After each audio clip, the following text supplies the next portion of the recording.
araw sa inyo mga ka-diary, bigla ko pala naalala mga ka-diary, nangako pala ako sa inyo na gagawa ako ng content ulit about sa Sagrada kung makapunta ako paglinggo doon para makita ninyo kung gaano karami ang mga tao paglinggo sa Sagrada. Kasi ang huling video natin mga ka-diary sa Sagrada nung pumunta ako doon na wala gaanong mga tao, so this time mga ka-diary gusto ko na makita ninyo kung gaano karami ang tao paglinggo na nagsisimba paglinggo.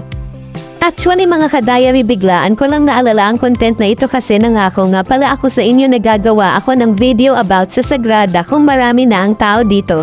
Mabuti na nga lang mga ka-diary, niyaya ako ni Ate Joy na magpunta doon sa Sagrada para magsimba at mamasyal na rin doon sa Sagrada.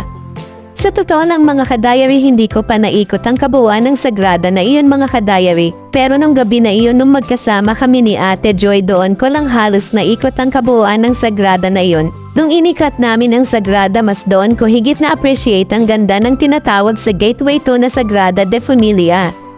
Bago kami magikot sa Sagrada de Familia, nagsimba muna kami ni Ate Joy. Sa tagal nga namin na nagsisimba doon ni Ate Joy, ngayon lang talaga namin naumpisa ang misa sa loob mismo ng simbahan, kasi kadalasan pag pumupunta kami doon ni Ate Joy, laging naaabutan namin doon tapos na maghamali ng pari. Dahil sa sobrang tagal kumilos ni Ate Joy, kaya konti na lang naaabutan namin na mas mga ka-diary.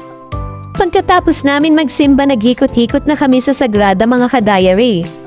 Kung napapansin ninyo sa video mga ka-diary, ganito karami ang mga tao pag-araw ng simba sa Sagrada. Para kay Ate Joy, madami daw nagsimba ngayon kaysa tuwing pumupunta kami, pero para sa akin konti pa nga ang mga tao na ito na dumalo sa mas na yun kaysa nakaaran na pumunta kami, kasi pag pumupunta kami sa Sagrada, puno ang mga upuan sa loob ng mismong chapel. Pero ngayon marami pang espasyo sa bawat upuan, kaya doon ko nalalaman na konti lang ang dumalo na mga tao.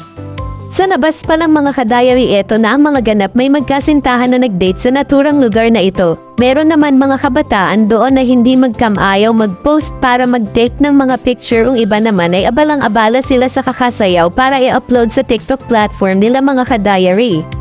Para sa akin kasi mga ka-diary, mas maganda pumunta ng gabi doon sa Sagrada kaysa umaga, kasi mas maganada ang lighting na ginawa ng Gateway 2 sa mismong lugar ng Sagrada. Siyempre, hindi rin nagpatalo si Ate Joy sa laging ang ginagawa pag nandun kami sa Sagrada ang magpa-picture doon. Eto na ang mga ilang kuha ko na mga photo sa Sagrada de Familia mga ka-diary.